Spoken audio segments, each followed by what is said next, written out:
Olá, eu sou Giovanni de Souza. Hoje é 1º de setembro de 2021, são 23 horas e 28 minutos. Lição número 2 da classe de adolescentes. Família, nosso primeiro grupo social. Se porventura a internet sumisse do mapa, qual seria para você, adolescente, o seu grupo social? Em qual grupo social você entraria? Responda. Resposta número 1 é a resposta pessoal. Resposta número 2. O objetivo primordial de Deus em relação à vida familiar é o estabelecimento de relacionamentos saudáveis. Resposta número 3. As diferenças não são prejudiciais, mas a falta de respeito e até mesmo boas maneiras no relacionamento familiar são.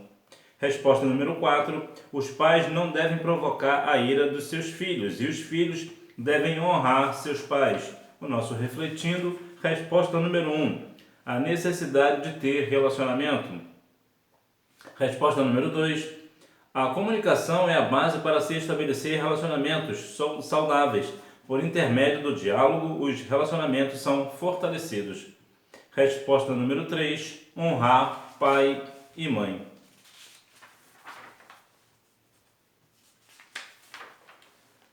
Destaque. Porém, eu e a minha família serviremos a Deus, o Senhor. Josué capítulo 24, versículo 15. A família é o nosso primeiro grupo social. Ainda que você ainda não tenha se dado conta disso. Quando não tem internet, por exemplo, é com eles que você vai conversar, é com eles que você irá interagir. Eu digo isso porque muito provavelmente você não deve interagir muito com seus pais, né, com a sua família, né, adolescente da casa do Senhor. Você precisa rever esse negócio aí. Quero crer que não seja de fato o seu caso. Quero crer que você tenha lá os seus amigos na rede social, mas que em primeiro lugar venha a sua família. Família, célula máter da sociedade. A família foi criada por Deus, é o primeiro e mais importante grupo social a que pertencemos. Por isso ela é chamada de célula máter da sociedade. Primeiramente, Deus fez e preparou o mundo para receber essa instituição tão especial. Depois ele criou o homem e a mulher, mas a família não estava completa, faltava os filhos. Deus viu que o homem, coroa da criação, não poderia viver sozinho. A família surgiu da necessidade de nos relacionarmos. Relacionar com a família, muitas das vezes, não é uma tarefa muito fácil. Até porque somos pessoas completamente diferentes, somos individuais, somos indivíduos. Então somos completamente diferentes. É claro que em alguns pontos específicos somos iguais. Mas a família, mesmo tendo o caráter cristão, ou pelo menos aparentemente cristão, ainda assim pode ter um caráter muito difícil, né? Ou melhor, um relacionamento muito difícil. Vemos o próprio caso de Adão e Eva, por exemplo, vemos que ali tinha um casal, era uma família, né? Apesar de ainda não ter filhos, mas já tinha um relacionamento. E houve que um relacionamento até um pouco complexo, porque se você for observar a palavra, a Bíblia diz que Adão quis colocar a culpa em Eva, quando houve o problema da queda, da desobediência. Então você já vê que o fato de ter um relacionamento, apesar de ter oriundo da palavra, oriundo de Deus, ainda assim pode ter algumas dificuldades. Vemos, por exemplo, Caim e Abel, e sabemos que Caim matou seu irmão Abel, mesmo tendo a Deus como, não o centro, né, mas vinham de uma família cristã. Temos também o caso de Ananias e Safira, um casal que mentiram ao Espírito Santo, e isso é bom lembrar que já estávamos na época da graça, mas foram mortos instantaneamente. Então veja que o relacionamento de Ananias e Safira, que no caso era de cumplicidade, ou seja, eles permitiram entre si mentir ao Espírito Santo, referente a uma venda de uma propriedade. Eles precisavam daria o dízimo, talvez seja isso a ideia, né? A oferta na casa do Senhor, mas mentiram ao Espírito Santo. Isso está no livro de Atos, no capítulo 5. vemos que há esse relato. E aqui é até interessante notar que eles foram combinados, é a mentira de Ananias e Safiras, é Atos capítulo 5. Depois você dá uma lida lá inteira para você entender bem o caso, bem a situação. O fato ali, eles foram mortos não porque não trouxeram o valor que deveria trazer, mas por ter mentido. Se porventura se vendessem a propriedade por um valor X e falasse, vendemos a propriedade do valor X, mas vamos trazer Y, não tinha nenhum problema, porque estariam usando como a verdade. O problema de Ananias e Safira foi a mentira. Então não tem um relacionamento mentiroso, o teu relacionamento precisa ser verdadeiro. Temos também o caso, só para fechar aqui, o sacerdote Eli e seus filhos Ofni e Finéias. Veja que eles eram da linhagem sacerdotal, eram filhos de sacerdote e mesmo assim pecaram terrivelmente contra o Senhor. Por quê? Porque a família, independente da crença, independente da religião, independente se teme a Deus ou não, sempre existe alguns que não temem ao Senhor. Sempre existirá pessoas que afrontam ao Senhor. Vemos, por exemplo, casos de pessoas que são pastores, são irmãs do círculo de oração, missionárias, mas têm filhos completamente perdidos. Então veja que a ideia de família é sempre muito complexa. De qualquer forma, independente da família que nós estamos, nós precisamos priorizar o nosso relacionamento com a família, mesmo que seja um relacionamento complexo, difícil, ainda assim é o nosso primeiro grupo social. Viver e conviver em família. Atualmente, temos visto e vivido um empobrecimento na área da convivência. Estamos ficando cada vez mais superficiais e distantes uns dos outros. São pais que mal se falam. Quando estabelecem um diálogo, este é monossilábico. Sim, não, espere. Filhos que não conversam com seus pais, mas passam horas nas redes sociais conversando com amigos virtuais. Porém, quando esses amigos fazem algo que não gostam, basta apertar uma tecla para serem deletados. Como se pudéssemos resolver os problemas de relacionamento apertando apenas um botão. De fato, nos dias atuais, vemos a família cada dia mais distante da mesa. Muito provavelmente, os seus pais devem comentar com você que quando eles tinham a sua idade, na hora do almoço todos se sentavam à mesa. Hoje, quero crer que na sua casa seja assim também. Mas geralmente, como é hoje feito? Geralmente os pais almoçam, fazem suas refeições à mesa, mas aí o filho está num quarto, a outra filha está no outro quarto, alguém talvez possa estar na cozinha, outro na varanda, dependendo da família, né? Dependendo do tamanho da família, que talvez seja pai, mãe e filhos, né? E talvez tenha alguns irmãos e tal. Então veja que aqui já há um distanciamento de relacionamento. Por quê? Porque cada um está com seus amigos virtuais, cada um está com seus amigos nas mensagens instantâneas. Então não é que isso seja necessariamente errado, mas como a Bíblia diz no livro de Eclesiastes capítulo 3, há tempo para todas as coisas. Então você terá o seu tempo para conversar com seus amigos, com as suas amigas, mas em primeiro lugar priorize, claro, sempre a sua família. Por quê? Porque a sua família estará presente quando você realmente precisar. Quando você está doente, por exemplo, seus amigos virtuais não vão cuidar de você. Você está se alimentando, por exemplo, porque os seus pais providenciam um alimento para você, não é os seus amigos. Então isso aqui só para te dar uma ideia, né? De como você precisa e deve priorizar os seus pais. Então, independente da convivência, de onde você está, da família que você tem, você precisa priorizar a sua família. Os amigos, mais uma vez, os amigos virtuais, sim, você pode, claro, conversar com eles depois, mas primeiro a sua família. E é interessante que viver em família, viver e conviver, é diferente. Viver e conviver são diferentes. Por exemplo, você convive com a sua família, ou seja, você convive com ela todos os dias. Viver, você vive com seus amigos virtuais, você vive de vez em quando.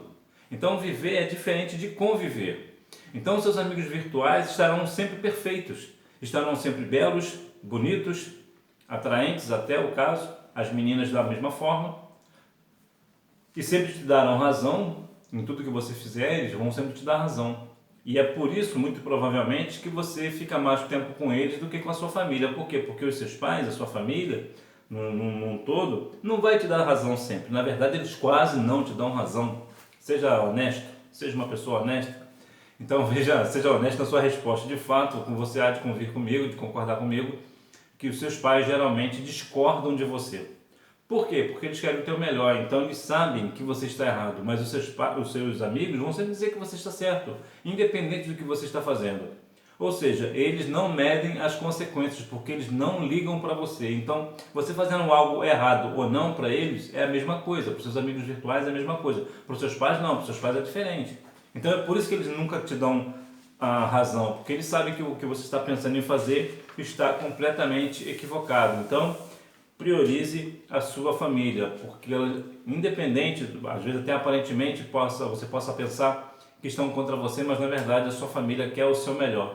Então, por mais que você deseje muito algo e eles dizem não para você, eles sabem o porquê vão dizer não para você, eles sabem que isso não vai ser bom para você. Aparentemente pode ser até algo bom, mas na verdade eles sabem que não é. Então, por isso que eles sempre vão dizer não para você.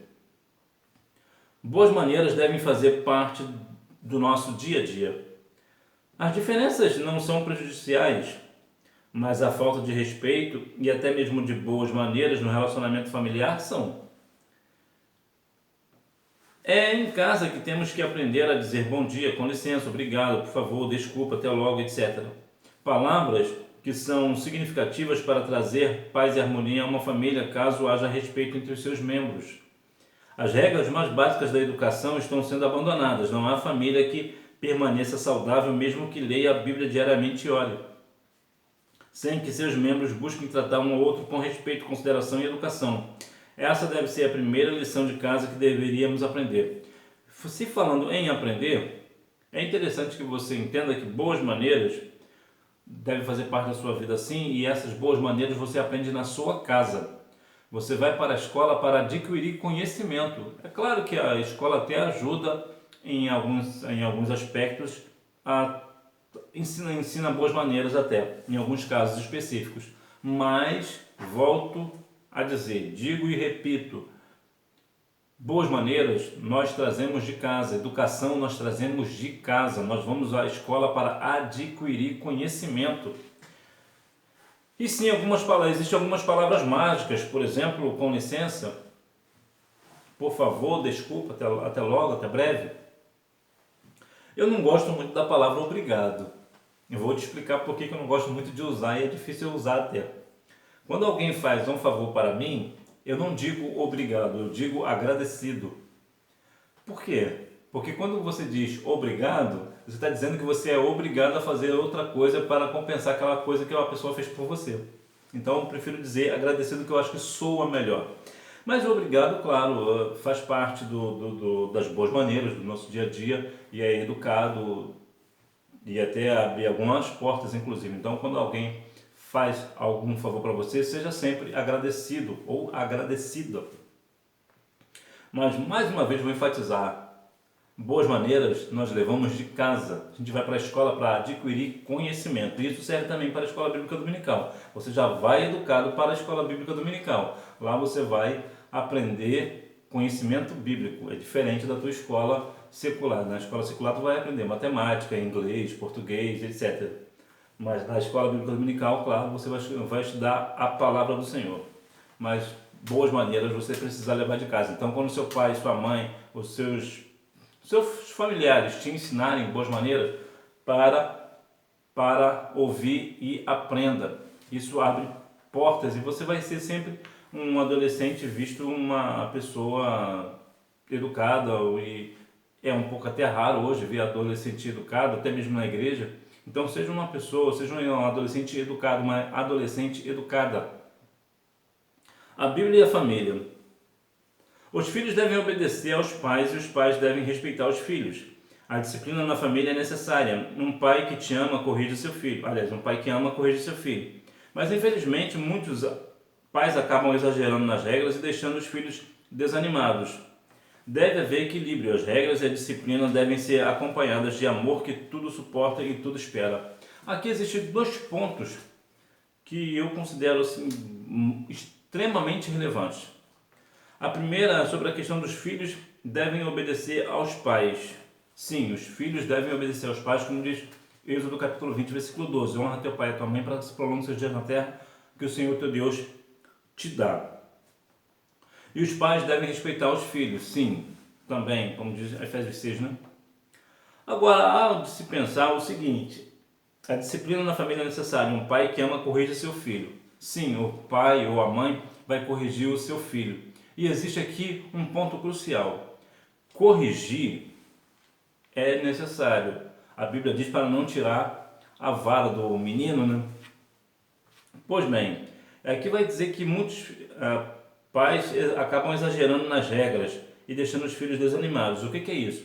Às vezes, em alguns casos acontece, infelizmente, os pais, em vez de, por exemplo, dar uma varada, por exemplo, vamos falar aqui no bom português, em vez de dar uma varada no filho, espanca, bate com um pedaço de madeira. Isso é espancamento, isso é antibíblico, isso é violência, isso é antibíblico, a Bíblia não ensina assim.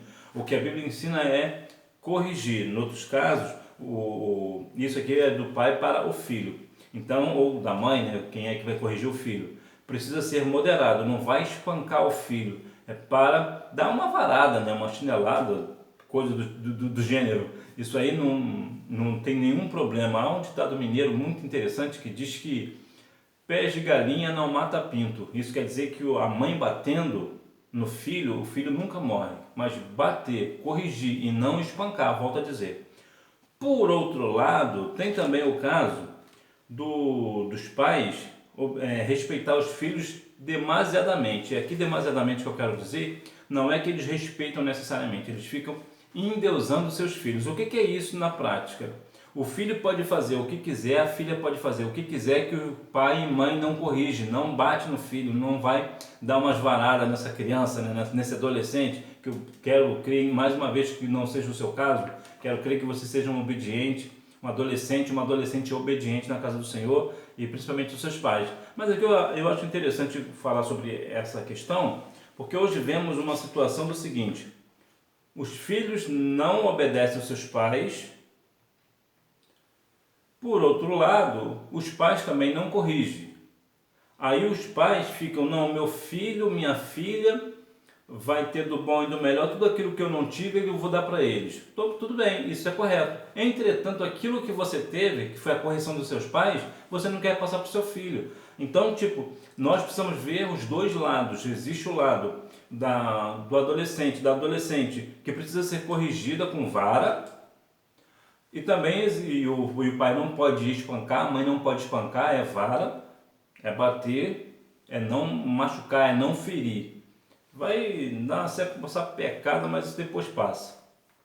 E também a questão do pai também, da mãe, não ficar achando que o filho pode fazer tudo e o filho vai para onde quiser, fica até as altas horas, faz o que quer da vida, vai para todo lugar, vai em qualquer companhia, isso aí não. Isso aqui nós temos que ter uma coerência e ser moderados.